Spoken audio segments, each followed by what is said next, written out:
Assalamualaikum warahmatullahi wabarakatuh, Bapak Ibu.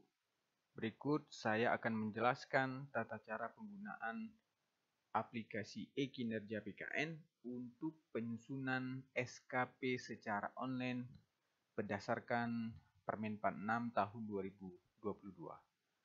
Baik, Bapak Ibu, untuk tahap pertama, terlebih dahulu kita harus mengunjungi website e-kinerja BKN yaitu kinerja.bkn.go.id untuk login. Bapak Ibu, untuk melakukan login pada akun e-kinerja BKN ini, kita menggunakan NIP dan user dari MySAPK masing-masing Bapak Ibu. Untuk kali ini, saya akan menjelaskan tata cara pengisian SKP untuk jabatan JPT. Baik, langsung saja Bapak Ibu kita login. Kita gunakan NIP dan password. Kita login. Nah, akan muncul tampilan seperti ini. Ini masih kosong, belum ada SKP yang dibuat. Maka saya akan jelaskan nanti tata cara pembuatan SKP sampai kemudian dapat kita cetak. Bapak Ibu, untuk JPT terlebih dahulu kami ingatkan agar untuk menyusun SKP JPT itu memastikan telah memiliki perjanjian kinerja.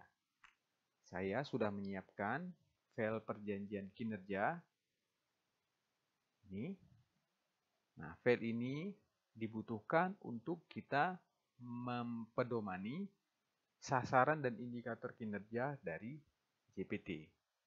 Jadi Bapak Ibu, dipastikan terlebih dahulu sekali lagi sebelum mengisi e-kinerja atau SKP secara online untuk JPT, dipastikan terlebih dahulu telah memiliki perjanjian kinerjanya. Baik, sebelum saya menjelaskan cara penyusunan SKP, terlebih dahulu ada beberapa menu yang terdapat dalam halaman e-kinerja ini, yaitu ada buku panduan. Nah, di sini memuat buku panduan penggunaan aplikasi e-kinerja. Ini dapat kita download dan kemudian dapat kita baca untuk memudahkan kita memahami tata cara penggunaan aplikasi e-kinerja. Kemudian ada menu profil. Nah, kita di sini bisa melihat data diri kita, data atasan, dan data pegawai di bawah JPT ini. Kemudian ada SKP. Nah, untuk penyusunan SKP nanti akan kita lakukan melalui menu ini. Kemudian untuk JPT ini dapat juga membentuk tim kerja. Nah, sesuai dengan Permenpan 7 tentang sistem kerja, dimungkinkan seorang JPT untuk membentuk sebuah tim kerja dalam rangka menyukseskan target-target yang telah ditetapkan dalam perjanjian kinerjanya. Baik, langsung saja Bapak Ibu, terlebih dahulu kita gunakan menu tambah SKP. Klik di sini, kemudian untuk tahap pertama kita diminta untuk menentukan periode penilaiannya. Periode penilaian kita gunakan di sini dari Januari sampai dengan Desember kita gunakan.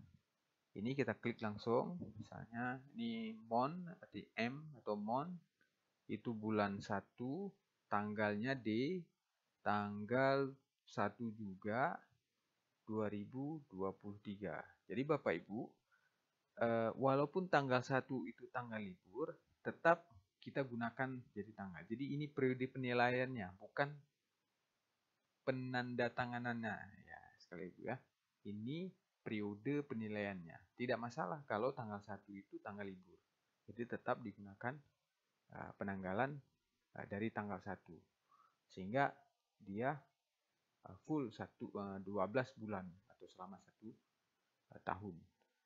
Kemudian periode akhirnya bulannya bulan 12, tanggalnya tanggal 31 sampai dengan 2023. Kemudian kita pilih pendekatan kuantitatif. Jadi saat ini yang kita gunakan atau yang digunakan itu adalah pendekatan kuantitatif.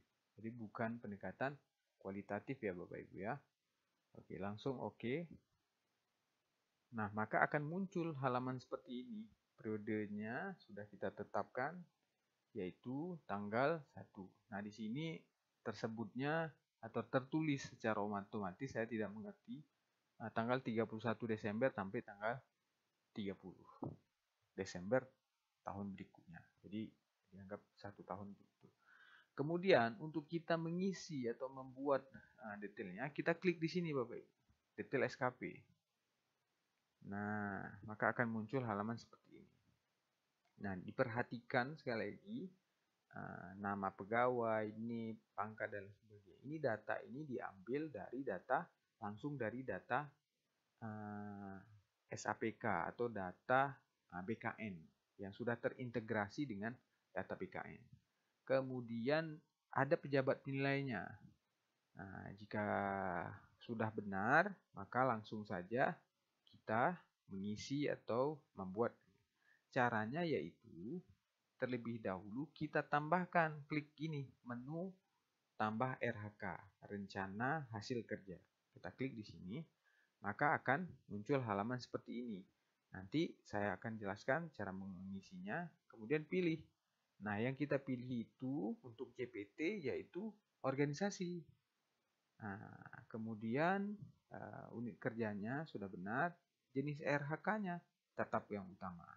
Jadi semuanya kita taruh yang di utama. Kemudian kita pindahkan RHK ini, rencana hasil kerja, yaitu adalah sasaran yang kita ambil dari perjanjian kinerjanya.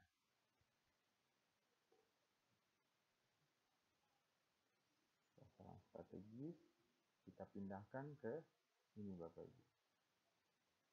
Nah, ini kita tulis misalnya penugasan dari Bupati Aceh Timur. Nah, itu kita tulis ya. Kita klik OK. Maka akan muncul di sini.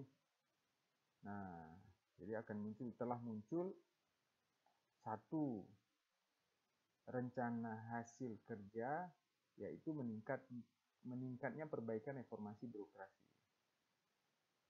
Nah, bisa kita hapus jika ada kira-kira kesalahan, bisa juga kita edit. Nah, jika sudah benar, maka tambahkan juga indikator kinerjanya. Ambil dari sini PK-nya. Indikator kinerja untuk sasaran meningkatnya perbaikan reformasi birokrasi adalah nilai sakit. Nah, nilai sakit kita copy, kita letakkan di sini. Kemudian targetnya, ini targetnya yaitu B atau 60-70%. 60 sampai dengan 70%. Kita tulis B.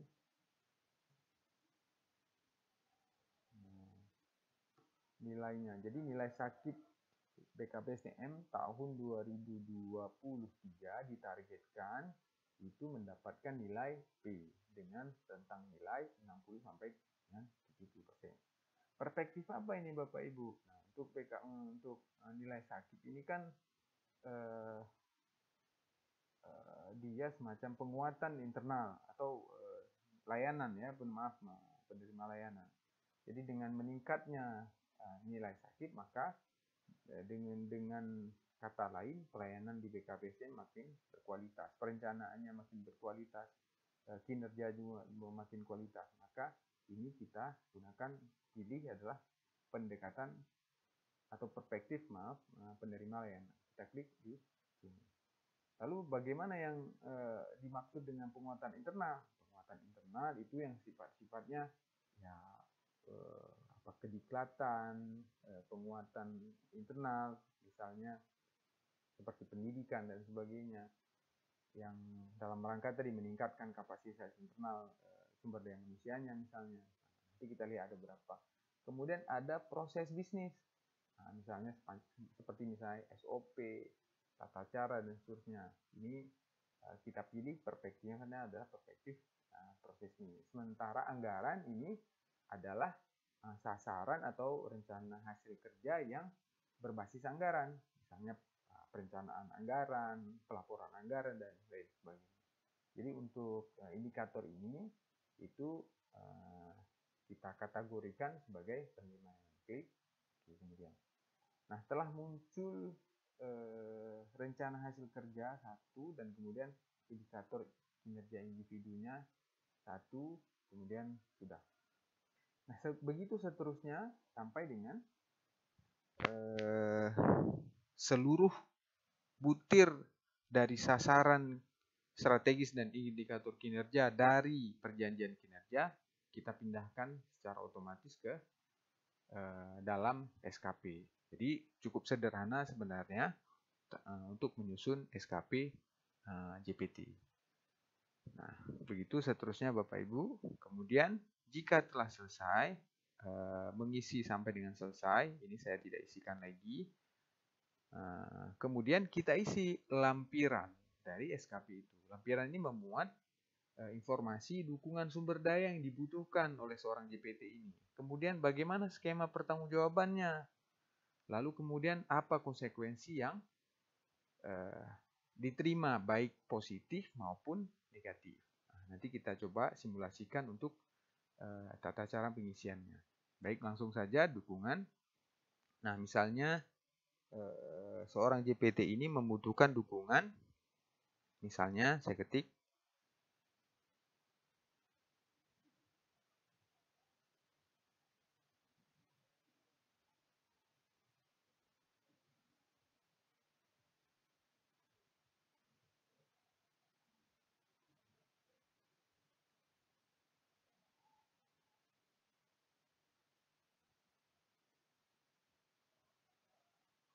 satu, dukungan sarana prasarana berupa 5 unit komputer PC misalnya.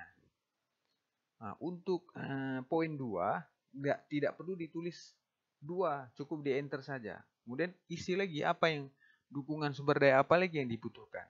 Misalnya dukungan penambahan sumber daya manusia di ASN khususnya di bidang IT. Nah, misalnya Bapak Ibu ya. Oke, itu misalnya ini tag bebas Bapak Ibu yang informasi yang ingin disampaikan kepada si atasan atau pejabat penilainya, dukungan sumber daya apa yang dibutuhkan untuk tadi dalam rangka pencapaian target yang di atas. Oke, begitu telah selesai maka kita langsung tekan klik, maka akan muncul seperti ini. Nah, untuk kemudian skema pertanggungjawaban, ya, ini yang dimaksud yaitu bagaimana skema pertanggungjawaban kinerja ini. Misalnya akan dilaporkan secara rutin pada setiap triwulan. Nah, misalnya ini Bapak Ibu ya. Nah, ini. Jadi skema pertanggungjawaban akan dilaporkan secara rutin pada setiap triwulan misalnya atau setiap bulan bahkan misalnya. Jadi bebas Bapak Ibu tergantung kebutuhan atau skema yang disepakati antara si JPT dengan atasannya. Kemudian konsekuensinya Bapak Ibu. Untuk konsekuensi kita isikan misalnya apa resiko atau apa konsekuensi yang harus diterima jika misal memenuhi ekspektasi pimpinan. Misalnya dia berhasil mencapai target yang telah ditetapkan. Maka boleh dong dia membuat perjanjian semacam, oh kalau saya berhasil saya akan mendapatkan ini misalnya. Misal jika di atas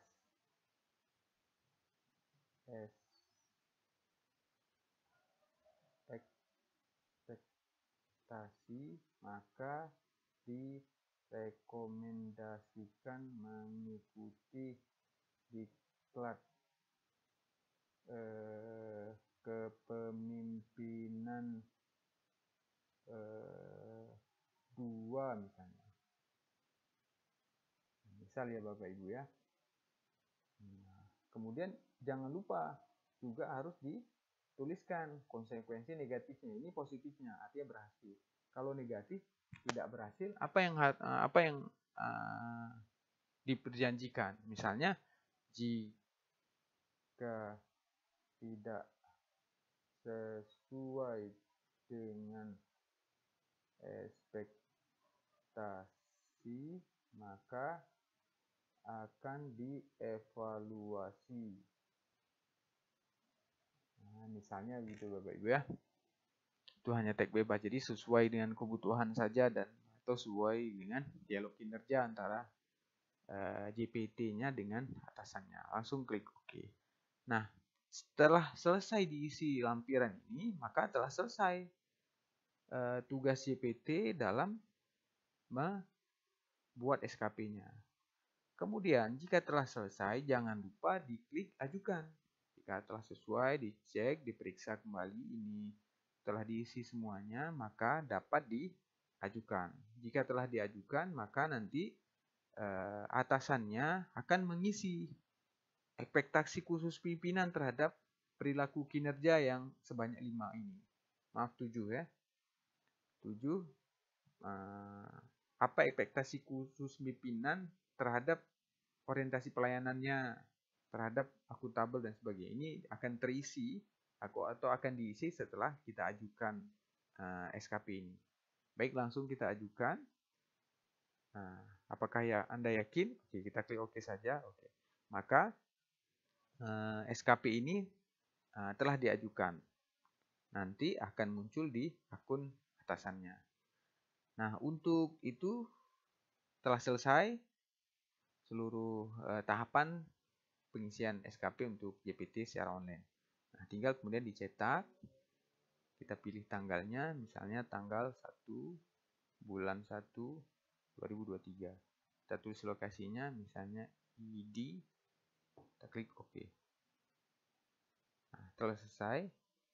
Nah, ini kan sudah diajukan tadi, telah selesai. Nah, tinggal nanti kita bawa untuk ditandatangani.